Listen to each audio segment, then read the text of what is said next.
Drage gledalke in gledalci, lepo pozdravljeni. Danes se bomo najprej ustavili na mariborskem Lentu, kjer je prejšnjo nedeljo potekala trgatev najstarejše trte na svetu.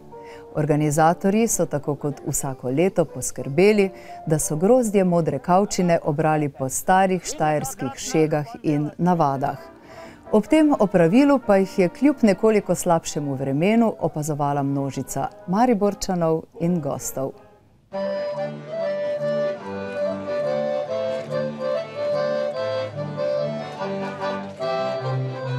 Dež ob trgatvi najstarejše trte ni zmanjšal običajne gneče.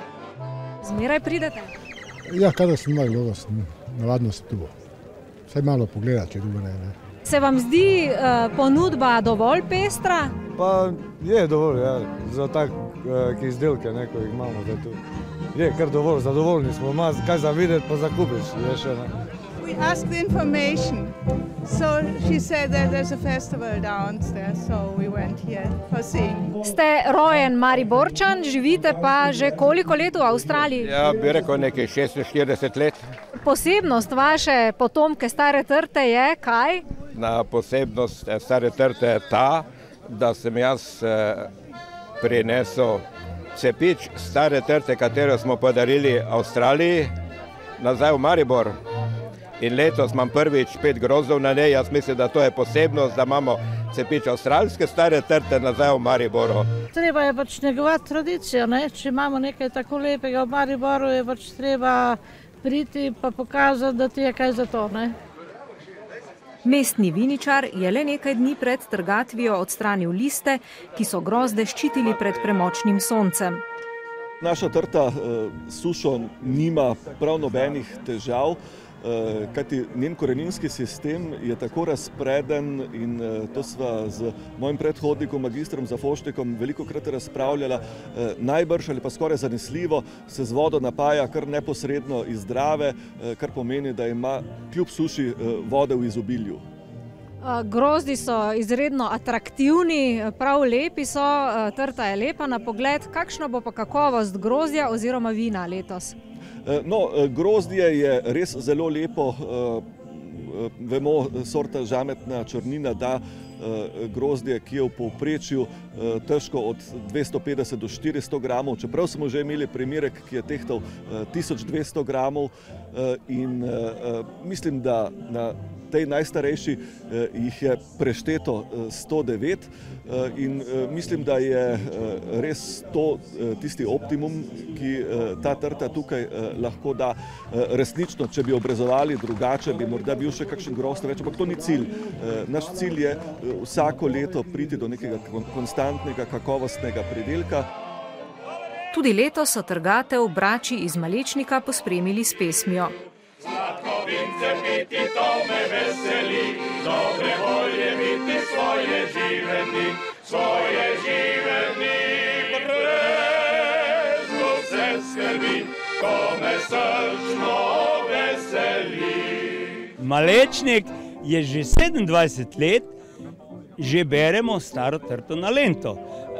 Da pa sem jaz hotar, pa da mi beremo, pa ni na ključje, ker v Šempetri rastejo najboljša vina v mariborskem okolišu. Kot običajno je vsebnost sladkorja in alkoholno stopnjo v moštu izmeril gospodar stare trte. Mariborska trta ima gospodarja, to sem jaz, gospodar pa ima okoli sebe polno ljudi, ki se na to spoznajo. Imamo mestnega viničarja, imamo ovtarja, imamo potem ljudi, ki skrbijo za nego vina, to je zelo pomembno. Letos recimo je letina povprečna po količini, je pa to, kar pa so pokazali zdaj prve meritve, 85% sladkorja, 17% oziroma volumnov alkohola, so pa pogoj za odlično letino v flaškah. Lokalna turistična društva so dobro izkoristila priložnost za predstavitev različnih dejavnosti. Tukaj sodelujejo različna turistična društva in pa seveda kolektivi kmečkih žena. Pri tej celotni zadevi nam zelo gre na roko občinska turistična zveza in pa Štajerska turistična zveza, ki ima vse podatke o trendih, bomo tako rekli, torej kaj predlagati. torej kaj ponuditi prebivalcem oziroma celo gostom mesta in pa seveda turistom, ki pridejo na prireditev. Od vsega začetka smo že na Lento, prisotni na trgatvi Stare Trte, drugače se tudi obdejstvujemo v mesto, bili smo v četrtek na trgu Leona Štukla tudi z našim štantom in v glavnem delamo dost. Samo domača ponudba, pečemo langoše, sicer je to prekmurska zadeva, ampak smo jo nekako osvojili in jo tudi poskušamo tu na Lento predstaviti našim gostom.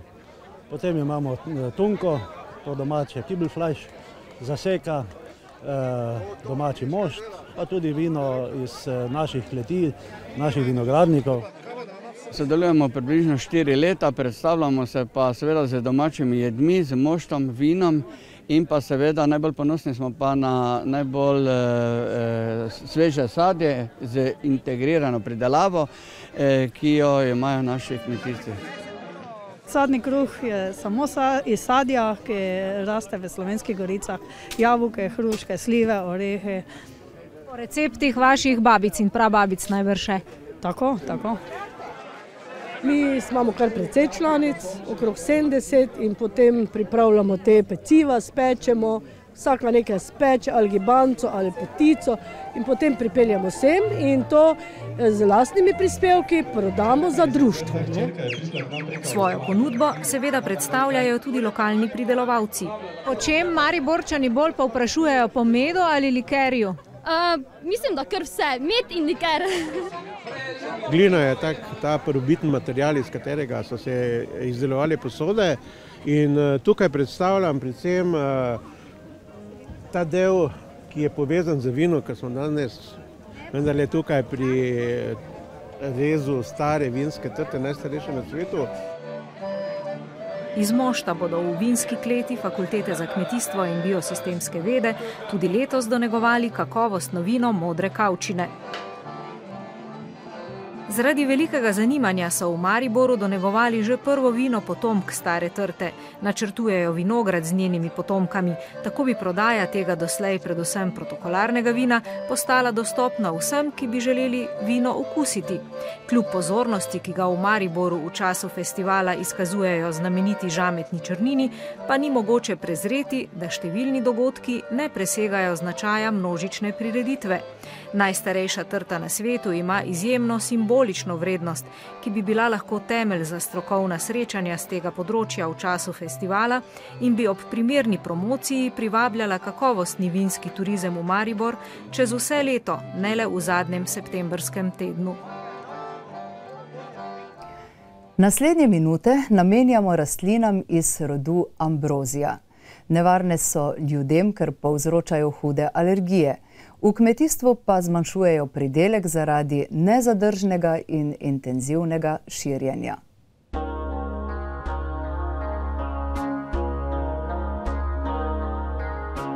Škodljive rastline iz rodu Ambrozija so semeni krmnih rastlin v 19. stoletju prinesli iz Severne Amerike.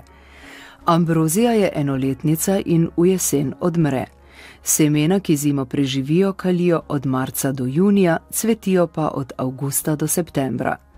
Septembra na posamezni rastlini dozori do 3000 semen, na večjih rastlinah tudi do 100 000.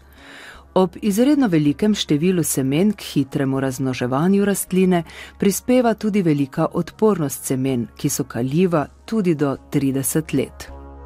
Obstaja namreč 8 različnih vrst ambrozij, vendar pri nas je glavni problem ravno ta pelinolistna ambrozija. Zakaj pelinolistna? Ker je zelo podobna pelinu, tisti, ki ga poznajo, zelo pogosto pa jo zamenjujejo tudi z zlato rozgo. In ta ambrozija je izredno nevarna, raste praktično, najbolj se razmnožuje ob cestah, prenaša se seme na kolesih avtomobilov, zato je tako nekako in tudi veter jo raznaša, zato je praktično se širi iz cestišč na bližnje jarke, od tam pa potem na bližnja polja, njive. Zato je tako pomembno, takrat, ko jo uničujemo, je izredno pomembno, da ko opazimo prve rastline, v neposredni bližini te svoje njive, da jih izpulimo in tako lahko na dolgi rok praktično preprečujemo, da se razširi na naše polje. Pri nas praktično nima naravnih sovražnikov, te klimatske spremembe, visoke temperature pa jo dejansko še pospešujejo, ker izredno ljubi nekoliko bolj sušne lege in pa visoke temperature, kar se dejansko v zadnjih letih pri nas dogaja. V kulturnih rastlinah v glavnem ni teh najbolj običajnih, ni tako velik problem. Koruza, žita jo dejansko lahko obvladamo s herbicidi. Velik problem pa se pojavlja v bučah, soji in pa sončnicah. Tu pa nimamo primernih herbicidov, s katerimi bi lahko dejansko učinkovito to rastlino zatirali. Drugače pa lahko zatiramo tudi na teh neobdelanih zemljiščih oziroma v žitnih strniščih z sredstvi na bazi glifosata, vendar tudi tu moramo nekoliko povečati doze, kakor 3 litre tega glifosatnega pripravka je dejansko premalo. Če se pelinolistna ambrozija znajde v krmi, je živali običajno ne pojedo, pustijo jo v jaslih. Ambrozijo že poznamo verjetno 20 let, samo najprej smo ga poznali kot zelo trdovraten plevelj, ki ga je bilo takrat še zelo težko izkoreniniti. Ljudje pa tudi takrat še niso vedeli, da je ta ambrozija tako nevarna. V koruzi in teh poljščinah kemično zatiramo te plevele, včasih pa tudi treba mehansko oziroma ročno. Tako da kar skrbimo za to. Tudi moji sokrajani oziroma drugi lastniki začeli tega zavedati in da se kar uspešno borijo proti ambroziji, 100% pa najbrž nikoli ne bomo zatrli tega. Pri ambroziji je največji problem širitve so dejansko tisti vmesni predeli med jarki, med cestami, jarki in pa obdelovalnimi površinami. Tam je včasih kakšnega pol metra ali pa meter razlike še do njive in tam se začne nekako širiti, semeni in v primeru, da jo na ta način izpulimo ali pa zelo nizko pokosimo, rastlina se razmnožuje izključno s semenom. Tako da, če jo zelo nizko pokosimo ali pa zmulčimo do 1 centimetra pred semenitvijo, potem dejansko lahko dosežemo enak efekt, kot da jo izpulimo. Zakon o zdravstvenem varstvu rastlin iz leta 2010 rastline iz rodu ambrozije uvršča med rastline, ki škodljivo vplivajo na gospodarstvo, okolje in družbo. Zato imetnikom zemljišč, na katerih rastejo, odreja ukrepe za zatiranje in preprečevanje širjenja teh rastlin. Odgovoren za uničevanje ambrozije na posameznih površinah je lastnik zemljišča. Tako, kjer so državna zemljišča, je država oziroma ta cestna podjetja, kmetijska zemljišča pa je odgovoren sam kmet. Vendar situacija danes že tako daleč, da je predvsem te v severovzhodni Sloveniji ali pa na področju Ptujskega polja, kjer smo zdaj, je zadeva že praktično neobvladljiva, ker je dejansko ambrozija že preplavila in je ena glavnih rastlin na tem polju. Pelinolistna ambrozija povzroča pri ljudeh, ki so preobčutljivi na cvetni prah, različne alergije. Koncentracija cvetnega prahu, ki znaša 20 zrn v kubičnem metru zraka, pri zelo občutljivih tudi od 5 do 10 zrn na kubični meter zraka, je za osebe preobčutljive na ambrozijo že lahko bremenilna. Ambrozija vpliva na 3 organe, in sicer na oči, na nos in na dihala. Oči postanejo rdeče, veke otečene, iz nosa začne teči taki prozoren sekret, bolj vodeni, kihajo pacienti, imajo zamašen nos in pa tudi nekatere začne dušiti. Alergije so se v glavnem podobne, tudi simptomi so bolj ali manj izraženi pacientih, ampak če se to nekje pojavlja v času, ko ambrozija cveti, lahko posumiš, da je to na ambrozijo. Nekateri pacienti rečejo, pa me že 3 tedne teče iz nosa, sem prehlajen, in potem, ko malo razviješ pogovor, vidiš, da to ni prehlad, ampak da je to alergija. Zdaj smo pač zazdravili, ljudje si pomagajo z temi tabletkami, potem dajo lokalno kapljice v nos ali v oči. Tudi inhalatorje uporabljajo, če je alergija zelo močna, ne. Kako preprečiti zdaj, če to okoli tebe vse cveti in raste, potem noter zapreti se ne moreš, ne. Se svetuje, da pacienti recimo začnejo antihistaminike imati že nekoliko prej, da se razvija na odpornost, da ni tako močno izražen simptom, čist preprečiš pa težko, ne. Strokovnjaki priporočajo, da pri odstranjevanju rastlin stalnih površin uporabljamo zaščitne rokavice. Ambrozija namreč lahko povzroči pri bolj občutljivih ljudeh alergijske spremembe tudi na koži.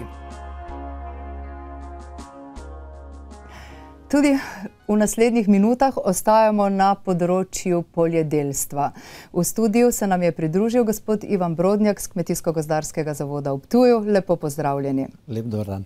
Gospod Brodnjak, na slovenskih poljih je v tem času zelo živahno. Setev ozimnih žit je tako rekoč v polnem teku. Ja, res je. Po vročem in suhem poletju je dejansko sedaj čas za spravilo koruze, posevkov, tega, kar smo letošnje leto pridelali, in sedaj je čas tudi za setev ozimnih žit. Optimalni rok za setev ječmena je 25. september do 5. oktober, optimalni rok za setev pšenice je do 10. oktobra. Zato se sedaj na naših poljih izredno mudi in izredno hitro moramo dejansko pospraviti posevke koruze, čeprav so močno poškodovani od suše, in izredno hitro potem posejati ta žita. Saj je kakšna setev, takšna žetev. Vse je pravočasna setev, praktično tudi osnovni pogoj za visoke pridelke. Iz rezultatov poizkusov je dejansko namreč razvidno, da tisto, kar je posejano do 15. novembra, so tudi za 1000 do 1200 kg višji pridelki žit kot tisto, kar je posejano po 1. novembru. Na kaj naj bodo pridelovalci pozorni ob izbiri semena? Zelo pomembno je, da seme tretiramo, da izberemo pravo sorto, ki vedno prihajajo nove sorte, ki so genetsko imajo višji potencial, in da to seme pravočasno posejemo. Zadnja leta namreč opažamo, ko se seje veliko netretiranega semena, da se pojavlja zelo veliko prašnate sneti. Prašnata snet nam lahko popolnoma uniči pridelek, pojavlja se zimska plesen, tritikomni valek, ki nam lahko v zimskem času tudi te posevke uniči, zato je zelo pomembno to tretirano seme in izbor prave sorte. Tudi pri žitih že prihajajo nekateri hibridi, podobno kot hibridi koruze, in te posevke lahko sejamo tudi bistveno redkeje. Nikakor ni priporočljivo pregosto sejati. Če sejamo včasih preredke koruze, pa sejamo zelo pogosto pregoste posevke žit. Ječmen nekje v povprečju sorte okrog 180 kg, pšenice pa tam nekje okrog 220 kg. Vsekakor pa je to odvisno od posamezne sorte, če pa imamo hibride, pa tudi včasih lahko tudi do polovico manjše gostote dosegamo. Tako da, od 90 pa tudi do 110 kg semena po hektarju je dovolj. Potrebno je tudi potem rastline, ko že začnejo vznikati, kakorkoli zaščititi? Ja, zelo primerno bi bilo, da bi se zemlja pred samo setvijo sesedla, vendar se bojim, da v letošnjem letu ne bo toliko časa, da bi se ta zemlja sesedla, kakšnih 10 dni, zato bomo morali čim prej posejati. Rana setev je ključnega pomena, ker žita se morajo začeti jeseni razraščati. V tem primeru lahko dosežemo tudi bistveno večje pridelke, če se razraščajo jeseni, ker spomladi zelo hitro narastajo te temperature od tistih nizkih pa do visokih, in spomladi marsikdaj žita nimajo dovolj časa za razraščanje. Poleg tega pa je letošnje leto še izrazito, ker je v tleh zaradi te toplega vremena ostalo velike količine neporabljenega dušika, nitrata, in v primeru, da je koreninski sistem vzpostavljen, bodo rastline lahko ta nitrat zelo koristno uporabile. V primeru, da pa taka njiva ostane prazna, pa se ta nitrat izpere v potalnico, s čimer onesnažujemo okolje in pa dejansko izgubljamo dragocen dušik, ki bi ga lahko ohranili za naš pridelek. Verjetno je v tem primeru priporočljivo narediti tudi analizo tal? Ja, seveda se lahko tudi hitri rastlinski testi ugotovi, s hitrimi talnimi testi ugotovi, vsebnost dušika v tleh, vendar tudi, če tega ne napravimo, bi lahko skoraj si upam trditi, da letošnja zelena jesen, kot temu pravimo, posledica tega vročega poletnega vremena, dokazuje samo to, da je v tleh zaradi močne nitrifikacije v poletnem času veliko dušika, ki bo na razpolago tem rastlinam v jeseni. Zato jeseni ni potrebno gnojiti, v večini primerov ni potrebno gnojiti z dušikom. Gospod Brodnjak, hvala lepa za ta pojasnila. Upajmo, da bo res pridelek po tej setvi kar se da obilen in primeren. Ja, tako. Zelo pogosto velja še vedno kakšna setev, takšna žetev. Zato je ta setev treba upraviti pravočasno. Hvala lepa. Hvala. Sadjarji v tem času intenzivno pospravljajo letošnji pridelek, na katerega so ponovno žal neugodno vplivale vremenske razmere. Povabili pa vas bomo tudi na novo sadjarsko učno pot za kolesarje in pohodnike, ki so jo pretekli teden predali namenu v Selnici ob Dravi.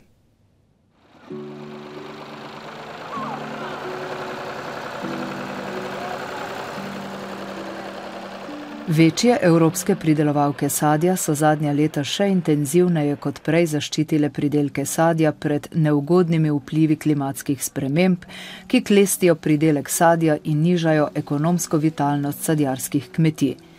Letošnje leto nam je tako v Sloveniji kot v Evropi prineslo povprečen pridelek. Glede na oceno jabolk v Evropi se ocenjuje nekako povprečna letina. To se pravi, v preteklem letu smo ocenjevali, da je bilo manj jabolk, to se pravi, so tudi posledično temu bile boljše cene, tako da tudi cenovno ocenjujemo, da bodo letos povsem povprečne cene jabolk, tako v Sloveniji, kot tudi v Evropi in v drugih državah.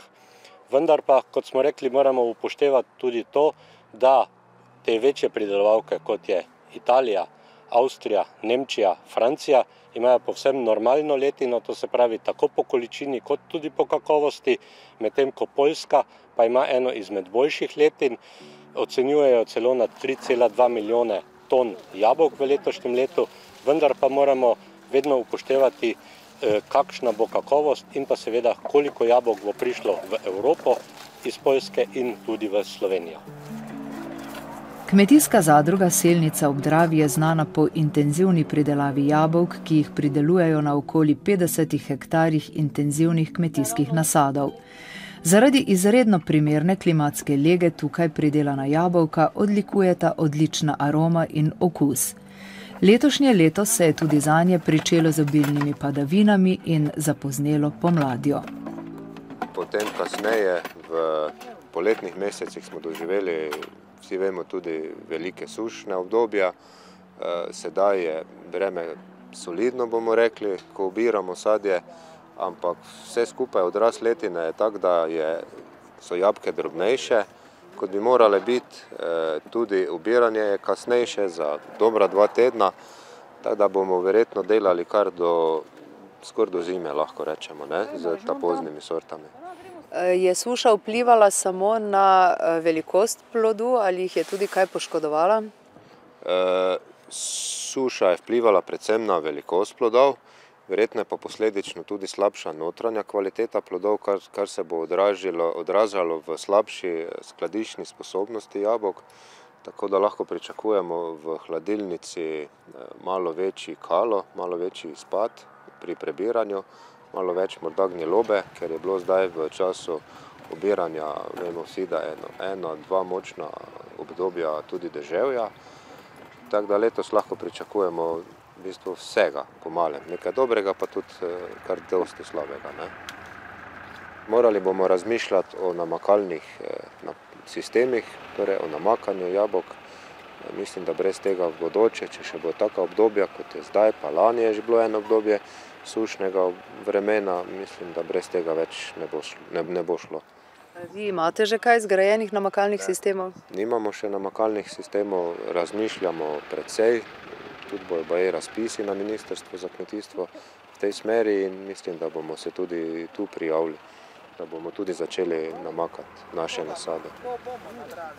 Namizna pridelava jabolk je bila v zadnjih 20 letih v Sloveniji precej prizadeta zaradi 3 klimatoloških suš in 8 kmetijskih. Povprečno je odstotek zmanjšanja pridelave v teh obdobjih presegal 30%.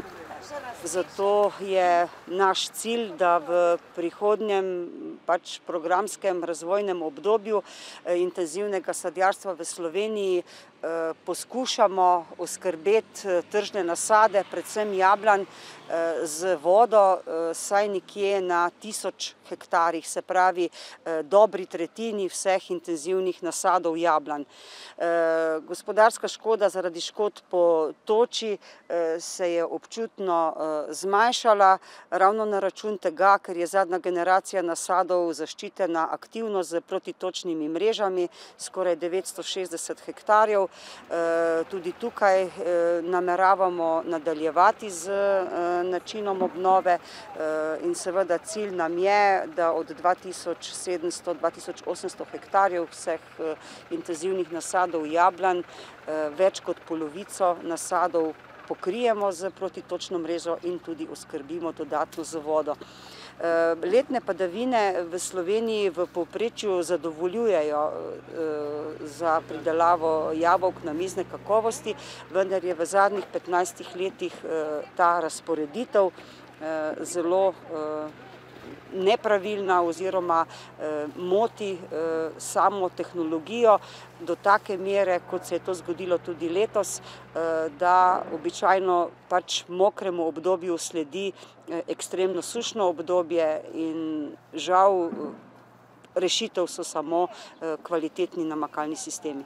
Dejstvo je, da zadnja generacija nasadov v 10 letih je v bistvu dala zelo dobre rezultate, tudi finančno. Kmetije so v povprečju, če izhajamo, da ima specializirana tržna kmetija, ki se ukvarja z pridelavo jabolk namizne kakovosti, v tem trenutku že nekje več kot 4 hektarje. 20 let nazaj je bilo to povprečje te specializirane kmetije pod 2 hektarja, zelo velik napredek, vendar normalno, ker se dohodkovno letine med sabo zelo razlikujejo, absolutno ocenjujemo, da brez nadaljnjih podpor, ki so se odvijale do sedaj, ne bo šlo, zato smo tudi v programu razvoja za obdobje 2015–2020 predlagali v vse te razvojne programe, da se kontinuiteta predvidenih sredstev nadaljuje, se pravi, absolutno potrebujemo nekje 30–40% finančnega vložka tudi za obnove v prihodnje. V namakalnih sistemih tam pa je strošek po hektarju zaradi velike razdrobljenosti normalno večji kot v primerjavi z drugimi pridelovalkami jabolk v Evropi, ki so v strukturi posestev precej večje.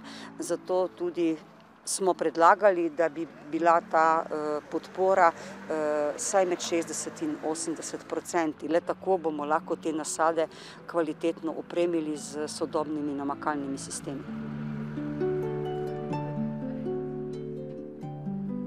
Selniška dolina je že stoletja znana po tem, da so kmetje tod pridelovali kakovostna jabolka.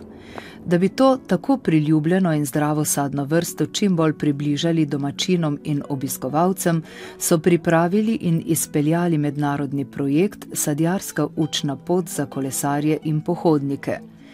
Projekt je bil sofinanciran iz Evropskega kmetijskega sklada za razvoj podeželja in proračuna Republike Slovenije v okviru 4. osi LEADER programa. Ta ideja že dolgo dozoreva v naših glavah. Mi smo potem neko to uspeli skupaj stopiti, ker pogledajte, vsaka stvar, ki se naredi v takem naravi, je treba ljudi združiti, in mi smo to uspeli. Smo v bistvu naše teoretično društvo, občina je bila kot nosilec projekta, zdaj smo pa tudi, privabili strokovnjake, se pravi iz Kmetijskega gospodarske zbornice Slovenije, Zavod Maribor, ki je nam, strokovno pomagal in tudi pri sami razdalitvi in pa pri upisu te jabolčne poti, ki bo nastala, oziroma upamo, da bo potem dolgoročno tudi ostala in da bo zelo obiskana. Jasno, da bomo vedeli, zakaj sploh imamo, zakaj je sploh jabolko. Vemo, da je jabolko naraven zdrav sadež in tudi zdravilen po vsej verjetnosti in je prav, da Slovenci oziroma v našem kraju ta sadež, ki tu raste, ga uživamo in dejansko, da ga tudi v širši prestolnici pokažemo. V kolikšnem času upate, da bo ta pot zaživela? Ja, mi upamo, da je že zaživela, ker letega zgodba je takšna, da so ljudje, ki tu živimo, smo združili tudi vse kmetovalce, sadjarje, ki živijo ob tej poti, da je vsak svojo zgodbo dodal. Mi upamo, predvsem zato, ker bomo začeli tu sred vasi, Spravlansko zgodba je takšna, da teče izven glavne ceste, tako da ni teh ovir, ampak lahko se ljudje, pohodniki, kolesarji, bilo kdo se bo to obiskal, bi lahko dejansko se naučil in videl, kaj mi tu delamo. Cilj pa je tudi to, da damo šolam, se pravi vrtcem, šolam, kot neko učno pot, ki bi lahko se naučili, kaj sploh jabolko je, kaj iz njega dobimo, kak je zdravilno, se pravi, kaj nam daje v tem našem življenju. Skratka upam, da bo zaživela in da bo ta namen dosežen čim prej, drugače pa ni pa važno zdaj, recimo, da se ta sredstva vračajo. Ker to bo to ostalo, to je v bistvu vložek v naš razvoj, pa v, bom rekel, hranjenje te naše identitete, se pravi jabolka selniškega. Kako ste se na Kmetijsko-gozdarskem zavodu vključevali v sam projekt? Naš zavod je zaradi svoje dolgoletne tradicije v svetovanju na področju sadjarstva se v tem projektu vključil na temo osveščanja lokalne pridelave domačega sadja z poudarkom na jabolkih. Selniški del Dravske doline je stoletja poznan po tržni pridelavi jabolk namizne kakovosti, zelo visoke kakovosti. No in naš namen je bil, da na tej jabolčni poti to domačinom in obiskovalcem tudi predstavimo. Na 8 informacijskih točkah in 7 tematskih informacijskih tablah smo postavili kratko predstavitev vseh sadjarjev v občini in njihovih pridelkov in potem izdelkov. Selniški del Dravske doline je nekako v 60 letih prejšnjega tisočletja se začel zelo intenzivno ukvarjati z tržno pridelavo jabolk, no in na tej jabolčni poti dajemo tudi temu poudarek. Želimo si, da bi predvsem domačini malo bolje spoznali tudi svoje ostale domačine, ki se aktivno preživljajo in iščejo dohodek ravno v pridelavi in predelavi sadja. V času našega obiska smo na selniški jabolčni poti srečali tretješolce selniške osnovne šole, ki so se med prvimi seznanjali z dobrimi lastnostmi domačih jabolk.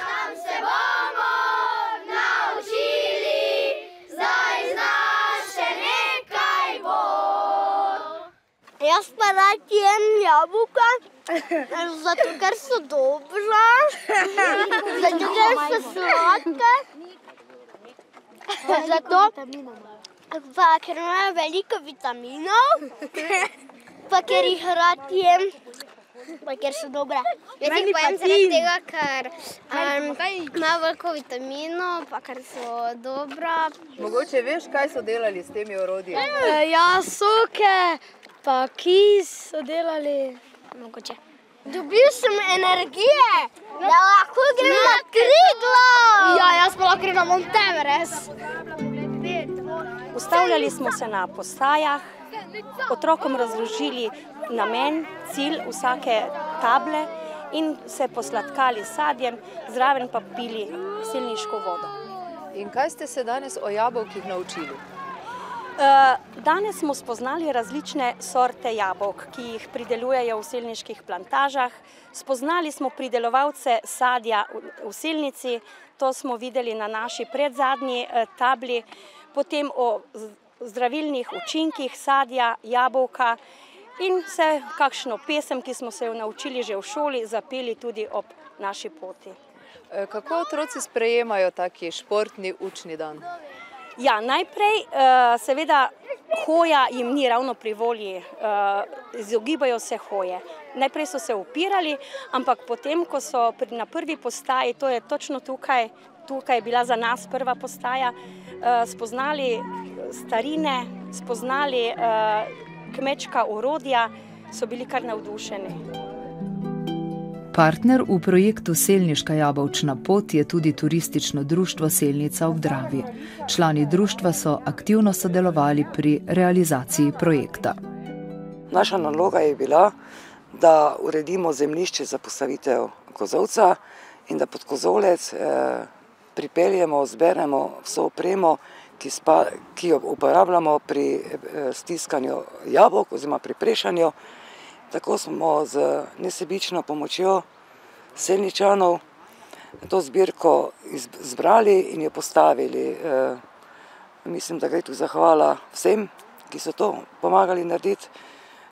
Mi kot turistično društvo pa se bomo potrudili, da bo ta zbirka ohranjena in da jo bomo občasno lahko tudi uporabili. Kar pomeni, da je komplet muzejska zbirka tudi, da dela. To se pravi, preša dela, mlini dela in vse dela. Boste potem tudi kdaj poskušali sprešati recimo jabolka? Ja, mi se že dogovarjamo, da bomo v mesecu oktobru, baje takrat, ko bo polna luna, z baklami tukaj prešali. Zakaj pa mora biti polna luna? Ne vem, to so nam lastniki tega zemljišča tako svetovali in mi bomo jih poslušali, ker so pa z dušo in s telesom pri opremljanju tega kozolca, pri urejanju same okolice in se res jim lahko vsi zahvalimo. No. Tako da se boste v turističnem društvu tudi v prihodnje trudili z raznimi prireditvami privabiti čim več obiskovalcev na to pot? Ja, ta pot, kot je že bilo večkrat omenjeno, je res inovativna, je edina sadjarska jabolčna učna pot za pohodnike in kolesarje in za turizem je občine Selnica ob Dravi to pomembna pridobitev. Na nas vseh, ne samo na turističnem društvu, je pa, da bomo znali to ponesti v medije, po celi Sloveniji, tudi v sosednje države, da bodo res ljudje počasi začeli prihajati k nam. Pot, kot smo že rekli, poteka res med samimi sodovnjaki in je zelo zanimiva, opremljena tudi tako, kot mora biti in bi res rekla, dobrodošli vsi v Selnico ob Dravi. Najboljši orači Slovenije so se nedavno pomerili v veščini spretnega in natančnega oranja. Prireditev, ki so jo izvedli že 57-tič, je letos potekala na Gorenjskem. Med tekmovalci pa so bili tudi mladi orači iz slovenskih biotehniških šol.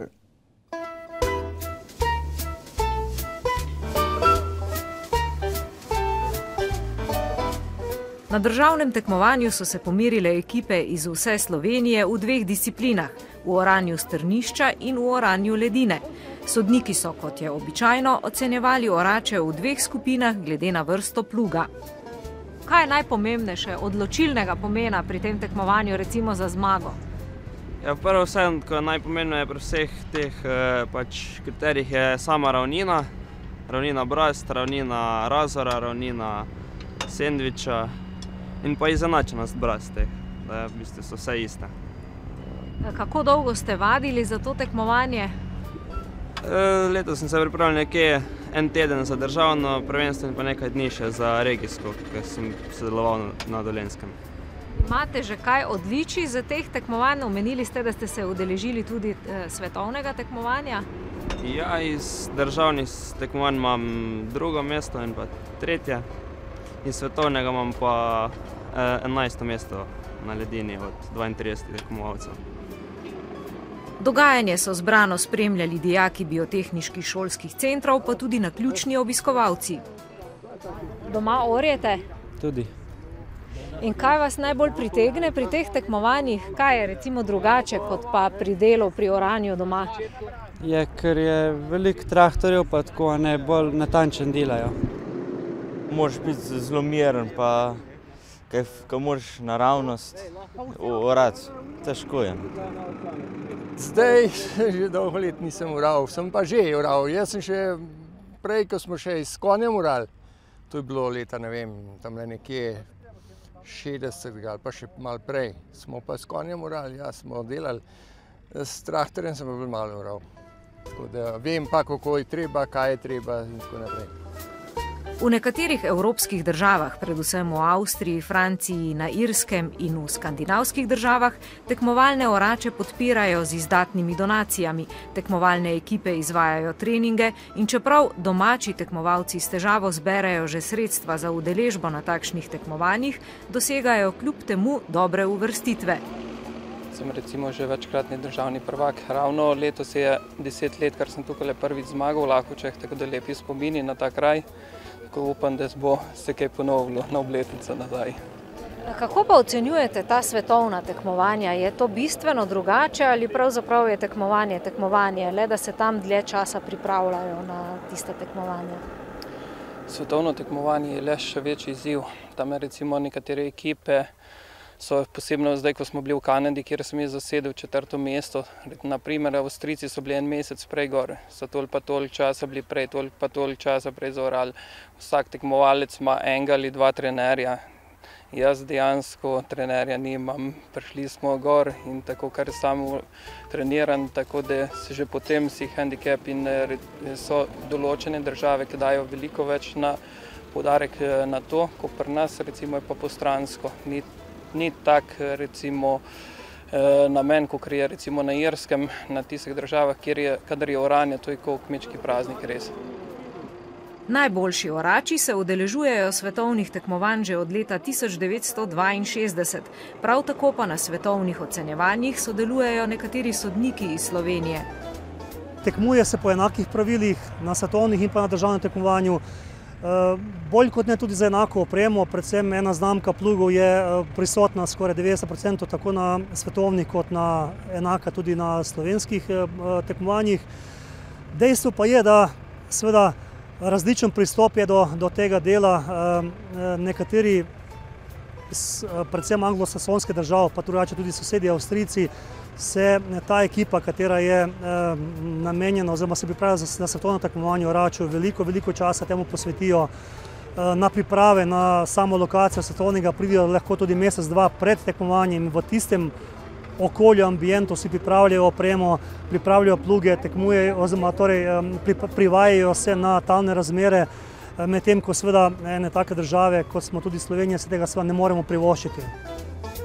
Med tekmovalci so se v oranju tudi tokrat pomerili dijaki biotehniških šol. Kaj pričakujete od tega tekmovanja? Ja, en dober rezultat. Med orači je vse več tekmovalk. Sem kar zadovoljna s svojim rezultatom, zaenkrat. Bomo pa pol videli, do večera moramo počakati, ker nam bojo pa povedali še točno, kako bo. Kako pa gledajo fantje na vas kot sotekmovalko? Ja, no, drugače eni so kar navdušeni, da to tudi punce znajo, pa tako zanimivo je. Orjete s plugom krajnikom. Čem je razlika? Ja, plug krajnik je v bistvu fiksen, ima pač se orje potem krožno, ne. Pri obračalnem se pa obrača brazde, tako da je pač razlika je velika, no. Znate orati z obema, kaj ne? Ja, probala bi, no, mislim, drugače s tem tekmujem, ne. Doma orjemo sicer samo z obračalnim, ampak nisem še toliko zelo probala. Probal bom pokazati tisto, kar znam,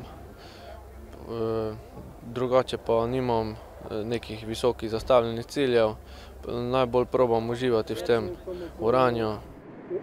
Sodniki tekmovalce ocenjujejo po več kriterijih. Najprej, ko pride tekmovalec na parcelo, odpre prve brazde, to bi rekli, naredi razor s plugom krajnikom.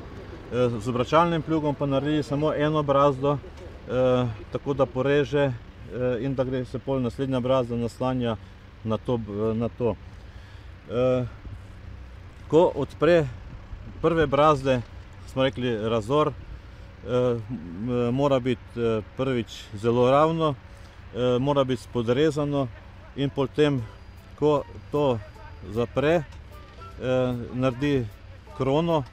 Ta krona ne sme biti, kot smo rekli že prej, mora biti ravna, ne sme izstopati, ne sme biti previsoka, zato je pomembno, da ko prvič zaorje, da ne gre pregloboko, da nima preveč zemlje in da ko zaorje, ima pol manj problemov. Tekmovalno oranje je veliko bolj osredotočeno na samo tehniko oranja in estetski videz brazd.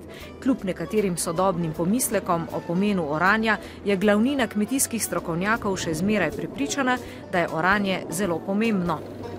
Če je njiva dobro zorana, tudi lažja priprava za setev in ostale, imamo tudi boljši pridelek, tako da boljša njiva zorana, lažje je pridelati več pridelka. Koliko časa ste se pripravljali za to tekmovanje in na kakšen način? Trenirali smo doma v Beli krajini nekaj dni, 2-3 dni. Pač treniraš na isti način kot tekmovanje in potem poskušaš najboljše na tekmovanju. Vsako napako pri oranju, pri obdelavi zemlje je treba korigirati ali z gnojenjem ali pa s škropljenjem. Če je slabo zaorana njiva, so pleveli. In če so pleveli, potem je treba plevel uničiti ali na roke ali z herbicidom. In vse to vpliva v resnici na tehnologijo. In ko gledamo, kako bi se borili proti suši, prvi element je obdelava tal, oranje. Če se borimo proti moči, ko so poplave, da čim prej voda teče, da pšenica ali pa druge kulture ne uniči voda, da ne odmrejo v vodi, seveda je treba, da voda odteče. In v tem smislu spet obdelava tal. Torej, veliko je vzrokov, da se splača vlagati v to znanje, to je tehnično znanje in Kmetijsko-tehnična komisija pri Zvezi za tehnično kulturo ima poslanstvo, da vso najmočnejšo tehniko poskuša uvesti tudi v kmetijstvo.